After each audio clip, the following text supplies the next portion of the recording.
Telangana Congress AICC incharge Meenakshi Natarajan ఇవాళ ఖమ్మంలో పర్యటించనున్నారు. ఖమ్మం, మహబూబాబాద్ పార్లమెంట్ సెగ్మెంట్ నేతలతో భేటీ కానున్నారు. TPCC chief Mahesh Goud, deputy CM Bhatti, మంత్రులు పొంగులేటి సీతక్క, తుమ్మల ఈ భేటీకి హాజరు కానున్నారు. అసెంబ్లీ ఎన్నికల్లో ఎమ్మెల్యేలుగా పోటీ చేసి ఓడిపోయిన నాయకులతో మీనాక్షి నటరాజన్ ముఖాముఖి నిర్వహించనున్నారు.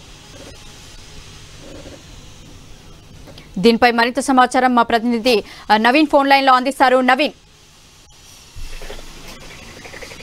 మనం చూడొచ్చు ఆ ఖమ్మం పార్లమెంట్ పరిధితో పాటు అదేవిధంగా మహబూబాద్ పార్లమెంట్ పరిధిలో ఈ రోజు ఏఐసీసీ ఇన్ఛార్జ్ గా ఉన్నట్టు మీనాక్షి నటరాజన్ పర్యటిస్తున్నారు. ముఖ్యంగా అక్కడ ఉన్నటువంటి నాయకులతో సంబంధించి సమన్వయం ఏ విధంగా ఉంది, ఓడిపోయినటువంటి నేతలు గెలిచినటువంటి నేతలతో కలిసి ఉంటున్నారా లేదా, కార్యకర్తల పరిస్థితి ఏంటి, పూర్తి స్థాయిలో కూడా జిల్లాలో జరుగుతున్నటువంటి అభివృద్ధి కార్యక్రమాలు కానీ, జరుగుతున్నటువంటి ఏదైతే ప్రభుత్వం అందుతున్న పథకాలు కానీ ప్రజల్లో ఏ విధంగా ఉందనే దాని మీద పూర్తి స్థాయిలో కూడా రెండు పార్లమెంటు పరిధికి ఖమ్మంతో పాటు అదేవిధంగా మహబూబాద్ పార్లమెంటు పరిధిలోనే భేటీగా ఉన్నారు. ఈ నేపథ్యంలోనే ఇప్పటికే నటరాజన్ అయితే భద్రాద్రి జిల్లాలో పర్యటిస్తున్న పరిస్థితి కాబట్టి ఉదయం నుంచి కూడా తను ఇక్కడే ఉంది. అయితే ఈ భేటీకి సంబంధించి జిల్లా మంత్రులతో పాటు జిల్లాకు సంబంధించిన ఎమ్మెల్యేలందరూ కూడా మీనాక్షి నటరాజన్ తో అయితే భేటీగా ఉన్నారు. అయితే పూర్తి స్థాయిలో కూడా ఈ జిల్లాకు సంబంధించి ప్రధానంగా చూసుకుంటే ఖమ్మం జిల్లాకు సంబంధించి డిప్యూటీ సీఎం భట్టి విక్రమార్క, అదేవిధంగా మంత్రి పొంగిరెడ్డి శ్రీనివాస్ రెడ్డి, తుమ్మల నాయకులతో పాటు ఇక్కడ మంత్రి సీతక్క కూడా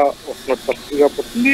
దీనికి సంబంధించి పూర్తి స్థాయిలో కూడా వీళ్ళు ఇక్కడ సమావేశం నిర్వహించుకున్న తర్వాత ఖమ్మం పూర్తయిన తర్వాత అనంతరం పక్కనే ఉన్నట్టు మహబూబాద్ పార్లమెంటరీ పరిధిలో కూడా పర్యటిస్తున్నారు. దీనికి సంబంధించి పూర్తి స్థాయిలో కూడా జిల్లాలకు సంబంధించినటువంటి ఎమ్మెల్యేలందరూ కూడా ముందే పిలిపించినట్టు పరిస్థితిగా పడుతుంది. అయితే వాస్తవాలు చూసుకుంటే ఖమ్మం జిల్లా ఉమ్మడి జిల్లాలో మొత్తంగా 10 కాన్స్టిట్యూన్స్ లో మాత్రం ఓడిపోయిన ఎమ్మెల్యే ఒక్కలే ఉన్నారు. అది భద్రాచలంలోని ఆ పరిధిలో పొదం వీరయ్య ఉన్నాడు. ఆ పొదం వీరయ్యగా పూర్తి స్థాయిలో కూడా మనం చూసుకుంటే అది మహబూబాద్ పార్లమెంట్ సెగ్మెంట్ కి వస్తాయి. అంటే జిల్లా మాత్రం ఖమ్మం జిల్లా అయినప్పుడు ఉమ్మడి ఖమ్మం జిల్లా అయినప్పుడు కూడా పార్లమెంట్ పరిధి మాత్రం మహబూబాద్కి వస్తున్న పరిస్థితి కాబట్టి ఓడిపోయిన వ్యక్తి ఒక్కలే ఉన్న పరిస్థితి కనపడుతుంది. అయితే పూర్తి స్థాయి కూడా ఇక్కడ ఎమ్మెల్యేల పరిస్థితి ఏ విధంగా ఉంది, ఎందుకంటే ఉమ్మడి ఖమ్మం జిల్లాలో దాదాపుగా 9 మంది ఎమ్మెల్యేలు ఉన్నారు. 9లో ఒక బీఆర్ఎస్ నుంచి గెలిచినట్టు భద్రాచలం ఎమ్మెల్యే చల్ల వెంకట్రావు కాంగ్రెస్ చేరినట్టు పరిస్థితి కాబట్టి మొత్తం 9కి చేరింది. అయితే ఒక ఎమ్మెల్యే మాత్రం వామపక్షానికి సంబంధించిన సిపిఐ ఎమ్మెల్యే ఉన్నాడు కాబట్టి ఆయన పెద్ద కౌంట్లో కాదు, కాంగ్రెస్ అనుకూలంగానే ఉన్నట్టు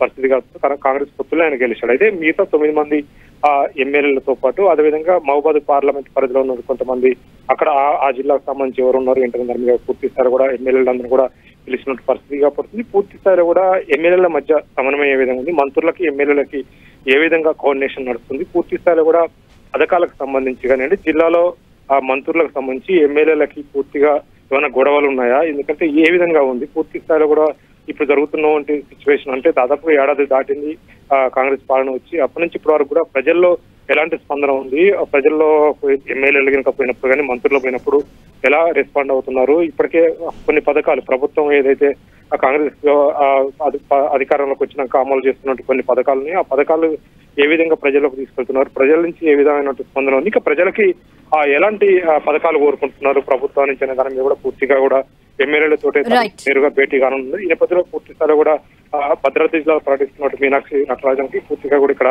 మంత్రులతో పాటు ఎమ్మెల్యేలు కూడా స్వాగతం పలిచిన పరిస్థితి కాబట్టి మరికొద్దిసేపట్లో ఖమ్మం జిల్లాలోని ఖమ్మంలో సభ ఏదైతే ఉందో సమావేశం నిర్వహించున్నారు. ఈ సమావేశానికి ఇప్పటికే ఎమ్మెల్యేలు కూడా అక్కడ చేరుకున్నట్టు పరిస్థితి కనపడతా ఉంది.